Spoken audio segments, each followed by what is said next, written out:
నా వాక్య భాగ సారాంశం ఏంటంటే ఉప్పు. ఉప్పు అన్న ఒకసారి అందరూ కూడా దాన్ని ఇంగ్లీష్ లో ఏమంటాం అంటే అవునా. అయితే దేవుడు క్రైస్తవుల్ని ఉప్పుతో పోల్చాడు. God had compared the Christians with the salt. క్రైస్తవుల్ని దేవుడు ఉప్పుతో పోల్చాడు. అయితే ఉప్పుతో ఎందుకు పోల్చాడు అని ఒకసారి మనం ఆలోచిస్తే ఈరోజు నేను కొన్ని విషయాలు జ్ఞాపకం చేస్తాను. దానికంటే ముందు ఉప్పు యొక్క ప్రాముఖ్యత మీ అందరితో నేను మాట్లాడాలని ఇష్టపడుతున్నాను.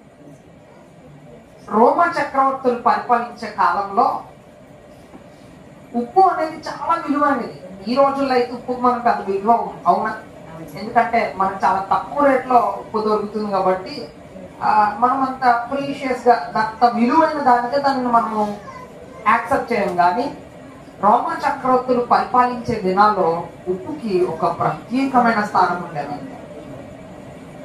ఎంత గొప్ప స్థానం అంటే ఆ రోజుల్లో రాజు కింద పని చేసే వాళ్ళు ఉంటారు కదా, ఆ రాజు కింద పని చేసే వాళ్ళకి జీతము కొంచెము డబ్బు రూపంలో ఇస్తే మరి కొంచెము ఉప్పు రూపంలో ఇచ్చేవాడు అంట. దాన్ని వాళ్ళు ఏమనేవారంటే సాల్ట్ రూపంలో ఇస్తున్నారు కాబట్టి సెలైరియస్ అనేవారు అంట.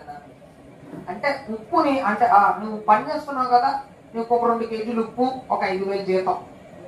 నువ్వు ఎప్పటి నుంచో పని చేస్తావు కదా, ఈ సంవత్సరం నుంచి నీకు ఒక 3 కేజీలు సాల్ట్, దాంతో పాటు ఒక 10 వెండి నాణేలు లేదా ఒక 20 వెండి నాణేలు. ఆ రోజుల్లో అంత విలువైనదంట ఉప్పు అనేది. దాన్ని వాళ్ళు ఏమనేవారంటే సెలేరియస్ అనేవారు, నెలకి ఇచ్చేది.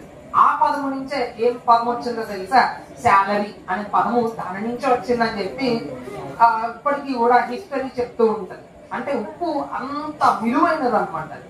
అయితే ఇంకా మనం చూసుకుంటే ఆ రోజుల్లో ధర్మశాస్త్ర గ్రంథంలో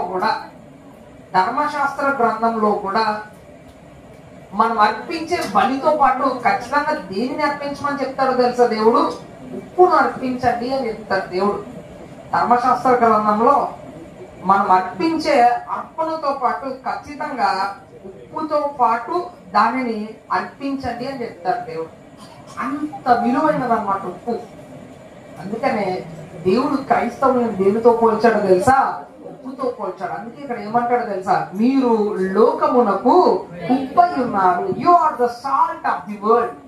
మీరందరూ కూడా లోకానికి ఏమై ఉన్నారు, ఉప్పై ఉన్నారు. అయితే ఉప్పు ఎందుకు పోల్చాడని కొన్ని రీజన్స్ నేను మీకు చెప్తాను, కొన్ని పాయింట్స్ మీకు చెప్పి నా వాక్యాన్ని నేను ముగించడానికి ప్రయత్నం చేస్తాను. అయితే ఒక విషయం గుర్తుపెట్టుకోండి,